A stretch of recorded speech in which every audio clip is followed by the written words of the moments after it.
Hello everyone, my name is Zenitsu and I'm back with another Digimon video. So we just got announced that Bandai is announcing a update to the banned and restricted card list, and I think while it's not surprised, it's definitely very welcome. Usually around this time period of pre/post nationals is when they'll take the time to update the banned and restricted card list, so we were just sitting around waiting, wondering when it's going to come out, and the actual announcement is going to be coming out on March 17th, and it will be enacted upon April 1st. No, this is not an April's Fool's joke, but it's definitely nice to see that they're finally going to start banning and limiting cards. We do have to keep some of our expectations warmed, considering on all of the past ban and limitations, they were banning and limiting based on Japanese data, not English data, so we do have to keep that in the back of our heads as far as what we're expecting to be banned. Then on top of that, we do have a general pattern that we could follow in terms of what's actually going to get banned and restricted. So looking at some of the other past bans and restrictions, there's three major reasons on why a card would get hit to begin with. So the first one is going to be a deck is too strong, making it last longer than expected as one of the top tier meta decks. So basically if a deck is too good for too long, then they'll ban a card from it or limit a card from it to be able to bring it back down in power, to put it more in line with where they expected the deck to perform. So this is probably the most disingenuous reason. No, it's not 100% for the money. It's just one of their more general reasons when something is overperforming in their perspective. And it's just a poor way of essentially wording that. Then, as far as a second common reason on why they ban or limit cards is when a card is unfun or leads to not very exciting play patterns. So when cards just aren't necessarily the most exciting to use, they have a negative impact on the overall state of the game. That's usually when they'll take that ban hammer and either ban or limit cards. Then the third reason they generally give is if it's a design mistake, limiting the design space for future cards. So when it just harms the overall impact on what they're allowed to make, then they'll also start banning and limiting cards. So with all that said and done and kept in mind, let's go into my personal predictions on what I think is going to be banned and limited. So before I get into the actual list, I'm going to preface this again and state that this is all just my personal perspective and opinions. I do not think any card needs to be limited to 2 or 3 copies. I do really like the 1 or nothing that Bandai has, just because there's so much consistency in the Digimon card game that putting a card at 2 or 3 copies really isn't going to have as much impact as having it be at 1 copy. So with all that said and done, let's just get into the Japanese side of things, because that's the side I know the least, but there are a couple of grumblings on the grapevines that I was able to pick up in terms of things that might be banned or limited based on the Japanese format. So first up, starting with the most recent entry on this list, and it just got another wave of support in BT13, it's going to be BT12 Marcus. So the Shine Greymon deck right now is doing absolute gangbusters in Japan as the strongest deck in BT13,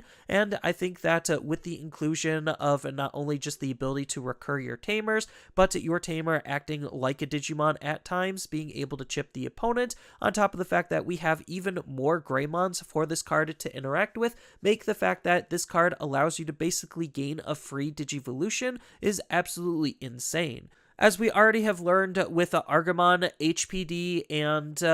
Mega Digimon Fusion, Digivolving Digimon for 0 is really powerful, especially if you're going up the stage Digivolving for 0, and that might make this Marcus a little bit on the problematic side, putting the deck over the edge.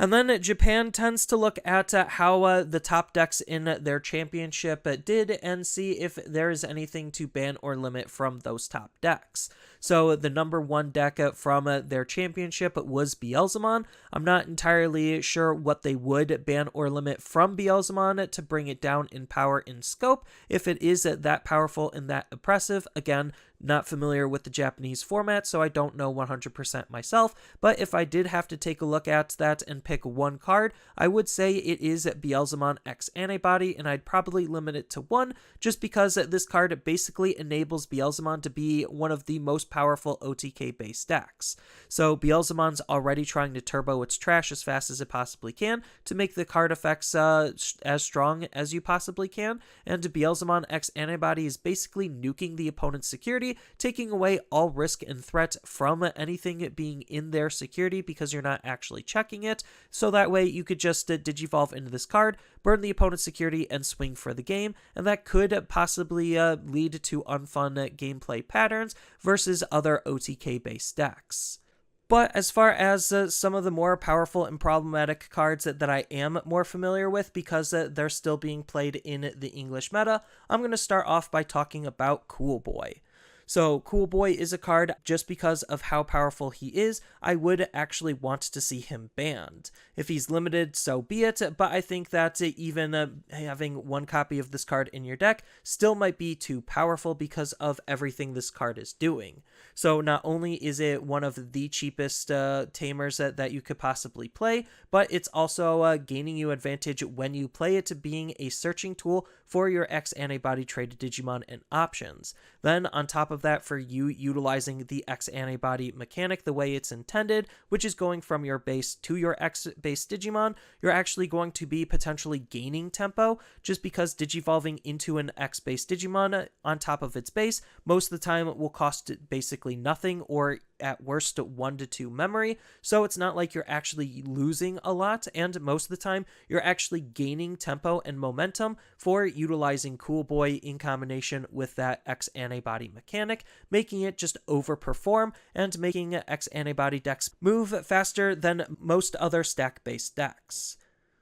The next card on the list is going to be X Antibody. So X Antibody, I kind of have this caveat attached to it where I would want to see this card limited to 1 only if Cool Boy is limited to 1. If Cool Boy is straight up banned, then I guess this card might be fine at a full 4 of. But I still think it's a really powerful card for virtually any X Antibody based deck because of the type of utility it provides, which is gaining an advantage that most other not X Antibody based decks don't have, which is the inheritable ability of digivolving when you attack. So that way you could digivolve into your X Antibody traded Digimon. It doesn't necessarily have to be of the same level. It could be the level higher, so that way you could try to gain all of the advantages of the Digimon you're digivolving into, which could put certain X Antibody based Digimon, especially future X Antibody based Digimon, a little bit over the edge, allowing X based decks to still move faster than most normal decks in the game.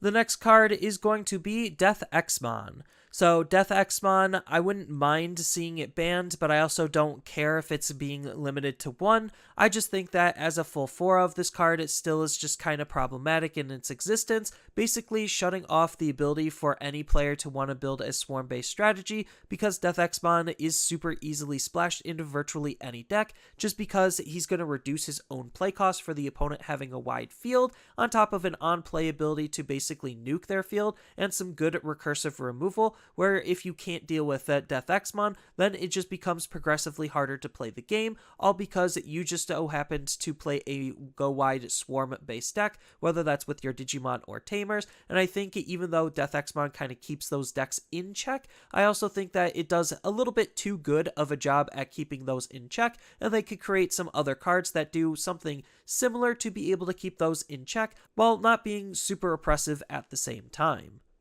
The next card on the list I'm thinking about is going to be Grand Kawagamon. So, like Death X, Grand Kawagamon was put on the alternative ban and restriction list for the Ultimate Cup format, which may or may not give us some insight onto some potential other bans or limitations. So I think Grand Kawagamon should be limited to 1, just because Grandis is one of the best OTK-based decks that we have in the game, and this is what's enabling that deck to be an OTK-based deck. And without it, it still is a relatively playable deck. It just doesn't have the insane damage output that it once had, and it might have to shift its gameplay style to be more of a control-based deck rather than an OTK-based deck. So it allows you to be able to run various other tech and tools to accommodate the changes that need to be made to the deck as a result.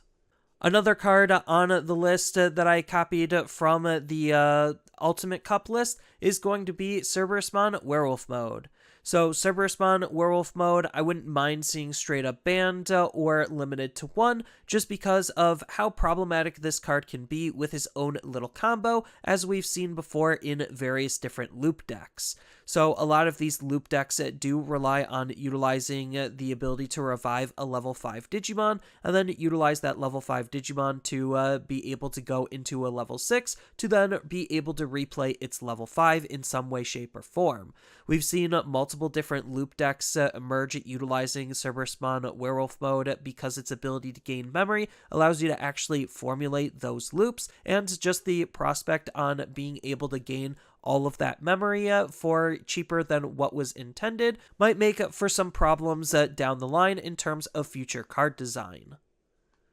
The next card on the list I'm going to be talking about is going to be Guruman X Antibody. So if you're thinking that Metal Guruman is still this huge problematic deck, I think that Guruman X Antibody is actually where the problem of the deck lies. It's not in the promo that gives Security Attack Plus. Yes, that card is still going to be very good, but without Guruman X Antibody having that extra DP boost, the unsuspend, and the bounce potential to get rid of any low-level blockers, it really does slow down what Metal Guruman is capable of in terms of being able to deal the damage. I think it's still okay for it to still be able to deal that damage. It's just going to have to work a lot harder, and it's a lot slower to be able to set all of that up without the Guruman X Antibody card, especially if Cool Boy and the X Antibody option get hit in some capacity.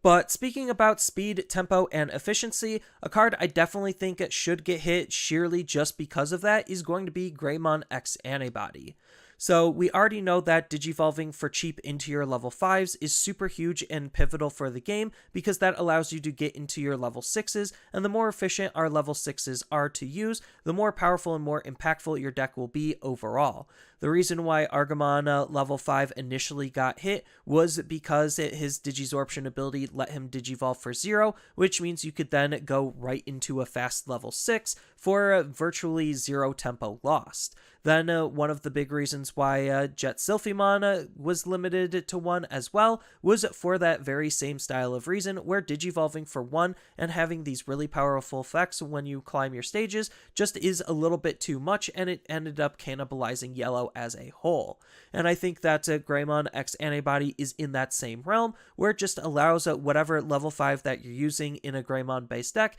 to be more efficient than most other decks have. And then to add insult to injury, it even has a nice protection inheritable ability, utilizing the X Antibody option to be able to have all of the same protections against being bounced, deleted, or tucked as a Greymon X Antibody from BT9. It's going to make it even harder for the opponent to be able to respond to whatever is digivolving on top of Greymon X Antibody. So I think for those two reasons alone is more than enough justification for Greymon X Antibody to be limited to 1.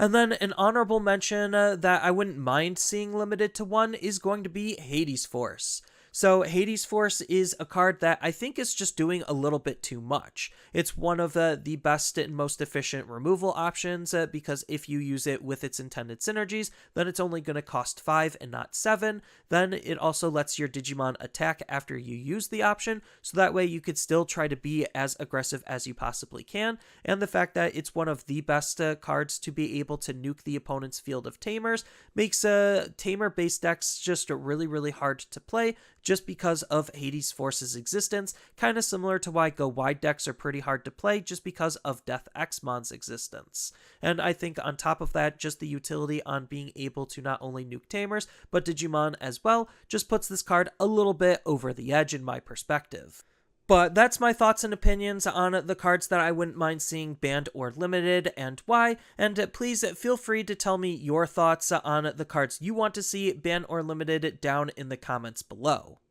I do not actually expect Bandai to ban this many cards, but I just wanted to cast a wide net to be able to express some of the feelings that I currently have with some of the directions that some of these cards are taking. So that's all I really have for this video. As always, feel free to tell me your thoughts down in the comments below, and down in the description below are a couple of different ways you could support me and the channel. So I do have a TCG Player affiliate link, so when you use that link to buy cards off of TCG Player, then some of that money will go to supporting me and the channel. I also do make and sell playmats over on Overcard Gamers on Facebook, so when you buy a playmat with my design, then some of that money will also go to help supporting me and the channel. And on top of all of that, I do have a Twitch account over on twitch.tv/Zenitsu, so giving me a follow and a subscription also helps support me there, and I do play Digimon on top of various other games on that platform as well. So thank you everyone for watching, and as always, don't forget to like, share, and subscribe for more content, and I'll see you in the next video.